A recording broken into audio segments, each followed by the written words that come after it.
Hi friends, నమస్తే అండి. ఇక్కడ వచ్చేసి సలాడ్ అయితే ప్రిపేర్ చేసుకుందాం. ఇక్కడ చూపిస్తున్న వస్తువులన్నీ వీడియోలో చూపిస్తున్న వస్తువులన్నీ కట్ చేసుకోవాలి.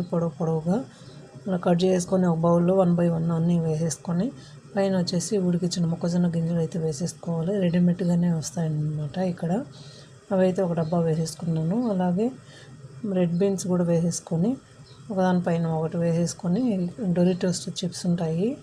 ఆ చిప్స్ వచ్చేసి పైన అంతా డెకరేట్ చేసుకోవాలి. చేసుకున్న తర్వాత ఫరెన్సీ సాస్ వేసుకొని ఒక బౌల్లో పెరుగు కొంచెం వేసుకొని టేస్ట్కి సరిపడ్డ సాల్ట్, మిరియాల పొడి, అలాగే ఆలివ్ ఆయిల్ వేసుకొని కలిపేసి సర్వ్ చేసుకోవడమే. ఓకేనా ఫ్రెండ్స్ ఇంత కష్టపడి వీడియో చేస్తున్నాను కదా, కొంచెం సబ్స్క్రైబ్ చేయొచ్చు కదా. మీ ఇంట్లో మనిషిని అనుకొని సబ్స్క్రైబ్ చేయండి, కొంచెం సపోర్ట్ చేయండి ఫ్రెండ్స్. షేర్ చేయండి. మంచి వీడియోస్, ఎలాంటి వీడియోస్ కావాలి, కుకింగ్ వీడియోస్ కామెంట్లో అయితే కామెంట్ చేయండి. ఇప్పుడు వచ్చేసి వీడియోస్ పెట్టడానికి కష్టం అవుతుంది, రంజాన్ కాబట్టి ఎక్కువ వర్క్ ఉందన్నమాట.